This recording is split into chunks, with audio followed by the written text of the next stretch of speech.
ಇವತ್ತು ವಿಶೇಷವಾಗಿ ನಮ್ಮ ಒಂದು ಜನಸ್ಥಿ ನಿರಾಶ್ರಿತರ ಆಶ್ರಮ ಇರತಕ್ಕಂತಹ ದೇವ್ರ ಮಕ್ಕಳ ಜೊತೆಯಲ್ಲಿ ಮನಸ್ವಿ ಅವ್ರದ್ದು ಜನ್ಮದಿನ. ಹಾಗಾಗಿ ಒಂದು ಅರ್ಥಪೂರ್ಣವಾದಂತಹ ಹುಟ್ಟುಹಬ್ಬವನ್ನು ಆಚರಣೆ ಮಾಡಿ ನಿಮ್ಗೆಲ್ಲರಿಗೂ ಕೂಡ ಪ್ರಸಾದದ ವ್ಯವಸ್ಥೆ ಮಾಡಿದ್ದಾರೆ.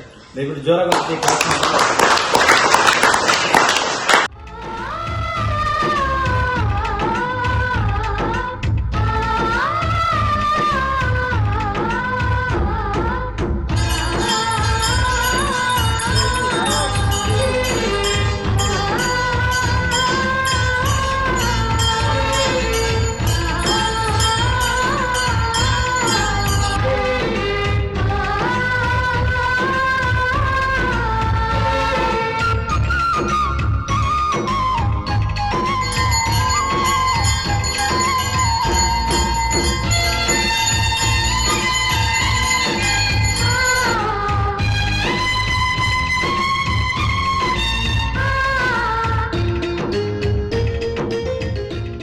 ನಮಸ್ಕಾರ.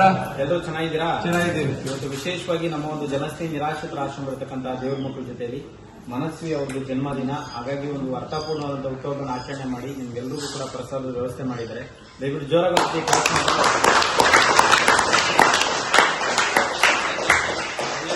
ಭಗವಂತ ಆಯುಷು, ಆರೋಗ್ಯ, ಸುಖ, ಶಾಂತಿ, ನೆಮ್ಮದಿ ಎಲ್ಲವನ್ನ ಕಾಣಿಸ್ಲಿ. ಒಳ್ಳೇದಾಗಲಿ ಸರ್. Thank you. ಏನ್ ಹೇಳಕ್ ಇಷ್ಟಪಡ್ತೀರಾ ನಮ್ಮ ಆಶ್ರಮದ ಬಗ್ಗೆ?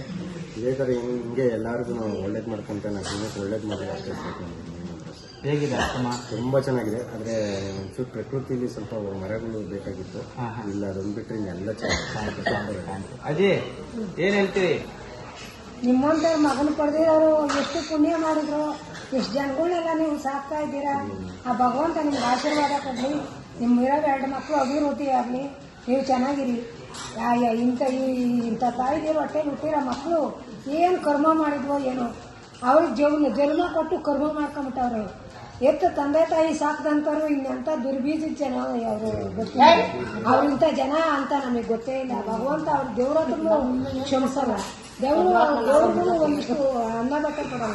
ಅವ್ರು 7 ಜನ್ಮಕ್ಕೂ ಅದೇ ಹೆಂಡಿ ಜನ್ಮ ಆಗಿ ಹೆಂಡಿಯಾಗಿ ಅವ್ರು ಇರಬೇಕು. ಅವ್ರಿಂಥ ನರ್ಕ ಕೊಡಬಾರ್ದು. ತಂದೆ ತಾಯಿಗೆ ಎಷ್ಟು ಕಷ್ಟಪಟ್ಟು ಸಾಕಿ ಸಲಹಿ ಅವ್ರನ್ನ ಇಷ್ಟಪಟ್ಟಲೆ ಹೊಸ್ತಪ್ಪ ಮಾಡಿ ಎಷ್ಟು ಕಷ್ಟಪಟ್ಟವ್ರೆ ಅದೆಲ್ಲ ದೇವ್ರಿಗೆ ಗೊತ್ತು. ಆದ್ರೆ ಹಿಂಗೆ ಎರ್ಚಾಡಬಾರ್ದು. ತಂದೆ ತಾಯಿ ಇಂಥ ರೊಟ್ಟೆ ಮುಟ್ಟಿ ಇವತ್ತೆಷ್ಟು ಅನಾಥರಾಗಿ ಎಷ್ಟು ಅನ್ವಾಸ ಹತ್ತಾರೋ, ಅವ್ರೆಷ್ಟು ಕಣ್ಣೀರು ಸುರಿಸ್ತಾರೆ, ಅವರು ಅಷ್ಟೇ ಕಣ್ಣೀರು ಸುರಿಸ್ಬೇಕಾಗ್ತದೆ. ಹಿಂಗೆಲ್ಲ ಮಾಡಬಾರ್ದು. ತಂದೆ ತಾಯಿ ಮೊದಲನೇ ತಂದೆ ತಾಯಿನೇ ತಂದೆ ತಾಯಿ ದೇವರು, ಆಮೇಲೆ ದೇವ್ರ ಪೂಜೆ ಮಾಡೋದು. ಇಂಥ ಮಕ್ಕಳನ್ನ ಪಡೆದವ್ರು ಎಷ್ಟು ಪುಣ್ಯ ಮಾಡಿದ್ರೋ ಏನೋ ಕರ್ಮಾಳ್ ಮಕ್ಕಳನ್ನ. ದೇವ್ರು ಚೆನ್ನಾಗಿ ಮಾಡಲಿ. ನಿಮ್ಗೆ ನಿಮ್ಮ 2 ಮಕ್ಕಳು ಅಭಿವೃದ್ಧಿ ಆಗಲಿ. 5 ಕ್ಲಾಸ್ ಆಗೈತೆ ಅಣ್ಣ. 5 ಕ್ಲಾಸ್ ಆಗದೆ. ಪಾಂಡುರಂಗ ಇನ್ನ ಹೆಚ್ಚಿಸ್ತಾನೆ. ಒಳ್ಳೇದಾಗ್ಲಿ. ಒಳ್ಳೆಯದಾಗಲಿ.